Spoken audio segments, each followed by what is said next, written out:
Teaching எக்ஸாமுக்கான சில general knowledge குறிப்புகள்.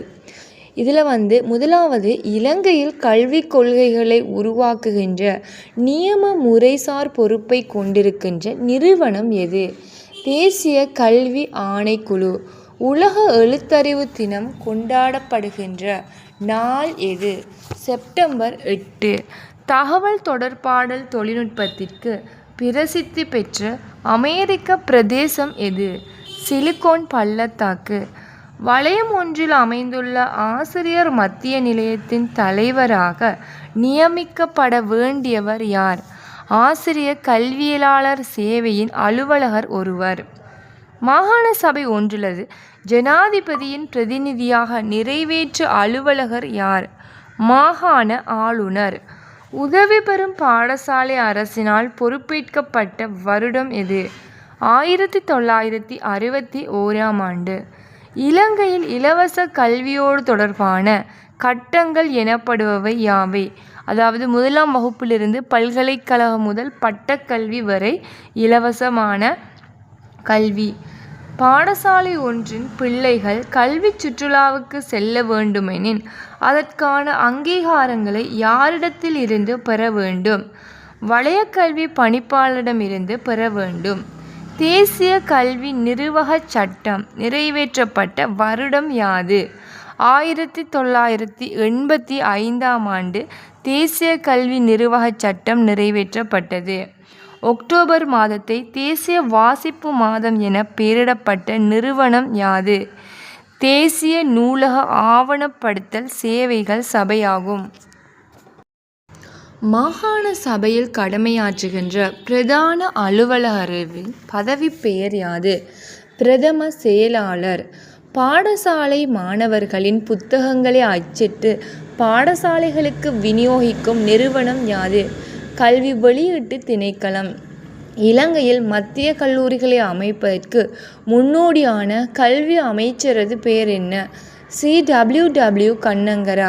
தற்போது இலங்கையில் அமுல் செய்யப்படுகின்ற பிரபல்யமான பரீட்சை சட்டங்கள் எந்த வருடத்தில் அறிமுகம் செய்யப்பட்டன? 1968. பட்டதாரிகள் ஆசிரியர் தொழிலுக்கு வந்ததன் பின்னர் வான்மை அபிவிருத்திக்காக முதலில் கற்க வேண்டிய பட்ட பாடநெறி யாது? பட்டப்பின் கல்வி diploma. Post graduate in diploma in education. இலங்கையில் பாடசாலை கலைத்திட்டங்களை அபிவிருத்தி செய்வதற்காக செயற்படுகின்ற பிரதான நிறுவனம் யாது? தேசிய கல்வி நிறுவனம். இலங்கையின் கல்வி அமைச்சின் பொதுக்கல்வி பற்றிய கற்றல் முகாமைத்துவ முறைகளின் பெயர் யாது? தக்ஷலாவ. இந்நாட்டில் சாரணர் ஒருவர் பெற்றுக்கொள்ளக்கூடிய அதி உயர் விருது யாது? ஜனாதிபதி சாரணர் விருது. இடைநிலை பாடசாலை மாணவர்கள் தமது திறமைகள் மற்றும் தொழில் சந்தைகளில் உள்ள தொழில் வாய்ப்புகளை அறிந்து கொள்வதற்காக பாடசாலைகளில் செயற்படுத்தப்படுகின்ற வேலை திட்டம் யாது? தொழில் வழிகாட்டல். பாடசாலைகளில் நடைபெறுகின்ற முக்கிய நிகழ்வுகள் தொடர்பான குறிப்புகளை பதிவு செய்யும் முக்கிய ஆவணம் யாது?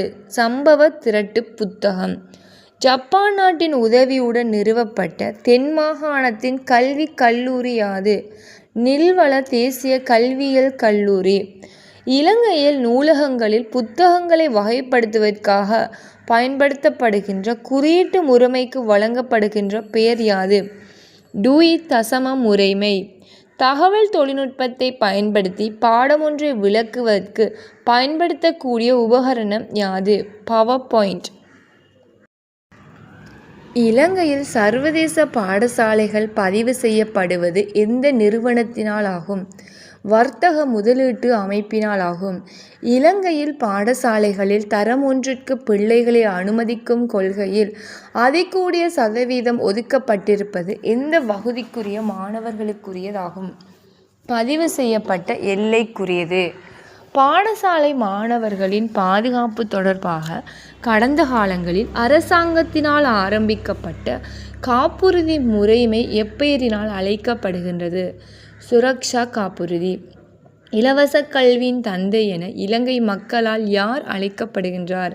CWW கண்ணங்கரா. கல்வி பொதுத்தராதர உயர்தர பரீட்சையில் சித்தியடைந்த மாணவர்களை ஆசிரியர் தொழிலுக்கு சேர்த்து கொள்வதற்கு பயிற்சி அளிப்பதற்காக ஸ்தாபிக்கப்பட்ட கல்வி நிறுவனங்கள் எவ்வாறு அழைக்கப்படுகின்றன? தேசிய கல்வியியல் கல்லூரி. இலங்கை பாடசாலைகளின் கலை திட்டத்தில் தொழில் முன்னிலை பாடம் எந்த வருடத்தில் இடம்பெற்ற கல்வி சீர்திருத்தத்தின் மூலம் அறிமுகம் செய்யப்பட்டது? 1972ஆம் ஆண்டு தொழில் முன்னிலை பாடம் ஆரம்பிக்கப்பட்டது. மிலேனிய அபிவிருத்தி இலக்கிற்காக சர்வதேச சமூகம் நிகழ்காலத்தில் அடைவதற்கு எதிர்பார்க்கப்படுகின்ற இலக்கை கொண்ட துறை யாது? நிலைத்து நிற்கும் அபிவிருத்தி இலக்குகள். இலங்கையில் மத்திய கல்வி அமைச்சின் நிர்வாகத்தின் கீழ் உள்ள பாடசாலைகள் என்ன பெயரினால் அறியப்படும்? தேசிய பாடசாலை. பாடசாலை அபிவிருத்தி சங்க பொருளாளராக கட்டாயம் இருக்க வேண்டியவர் யார்? பாடசாலை பணிக்குழாமின் ஆசிரியர். பிள்ளை ஒருவரின் சத்து நிலைமையை கணிப்பதற்காக பயன்படுத்தப்படுகின்ற அளவீடு யாது? பொடி மாஸ் இண்டெக்ஸ். இலங்கையில் உருவாக்கப்பட்ட முதலாவது மத்திய கல்லூரி எது? மத்துகம மத்திய கல்லூரி. மாகாண கல்வி அமைச்சர் எவர் மூலமாக தெரிவு செய்யப்படுகின்றார்? குறித்த மாகாண முதல் அமைச்சரினால். பிராந்திய ஆங்கில உதவி நிலையங்களுக்கு ரீஜனல் சப்போர்ட் சென்டர் வழிகாட்டல்களை வழங்கும் வெளிநாட்டு நிறுவனம் எது? British council. தேசிய கல்வி ஆணைக்குழு உருவாக்கப்பட்ட வருடம் யாது? 1991ஆம் ஆண்டு தேசிய கல்வி ஆணைக்குழுவானது உருவாக்கப்பட்டது. தேங்க்ஸ் ஃபார் வாட்சிங். Please subscribe my channel and please support my channel. Thanks.